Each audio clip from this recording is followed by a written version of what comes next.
लगभग 500 वर्ष पूर्व भारत के पश्चिमी भाग में चवर वंश का शासन था। चवर वंश के राजाओं ने अफगानी हमलावरों का जमकर मुकाबला किया था। इसलिए दिल्ली का सुल्तान सिकंदर लोधी चवर वंश से नफरत करता था। उन दिनों चवर वंश के राजगुरु संत रविदास बहुत प्रसिद्ध थे।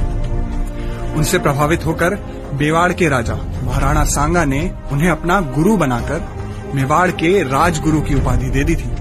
संत रविदास की बढ़ती प्रसिद्धि को देखकर सिकंदर लोधी ने सदना कसाई को संत रविदास के पास भेजा और कहा कि कैसे भी रविदास को मुस्लिम बनाओ। सदना कसाई ने जाकर रविदास से बहस की, पर उस बहस में वो हार गया और उनका शिष्य बन गया। इस घटना के बाद सिकंदर लोधी और अधिक चिढ़ गया। उसने संत रविदास और उनके अनेक अनुयायियों को बंदी बना लिया।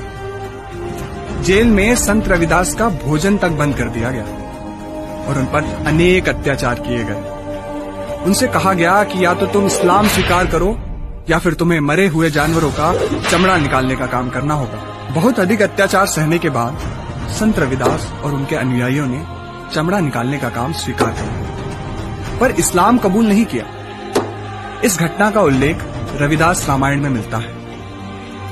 भारत में चमड़ा वर्जित था, परंतु इस्लामिक आक्रमणों के बाद यहाँ पर चमड़े पर काम करने वाले मजदूरों की जरूरत बहुत बढ़ गई। गांवों में लोगों पर यह दबाव बनाया जाने लगा कि या तो तुम इस्लाम स्वीकार करो या फिर मरे हुए जानवरों का चमड़ा निकालने का काम करो।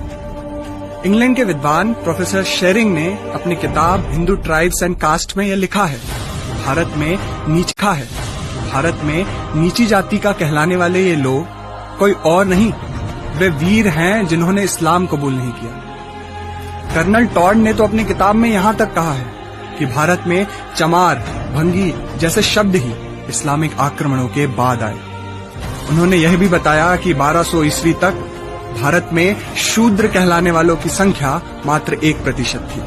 आजादी के बाद मौलाना आजाद भारत के पहले शिक्षा मंत्री बने। उन्होंने जानबूझकर इन तथ्यों को इतिहास की किताबों से गायब करवा दिया ताकि देश में जातिवाद बढ़ता रहे और इसका फायदा कांग्रेस को चुनावों में मिलता रहे। जिन लोगों को हम नीची जाति का कहते हैं, वे लोग इस देश के पहले सत्याग्रही थे। संत रविदास ने उनका नेतृत्व किया था। वे सच्चे अर्थों में क्रांतिकारी। भले ही उनके बलिदानों को इतिहास की किताबों से मिटा दिया गया, पर उनको हमारे दिलों से कभी नहीं मिटाया जा सकता।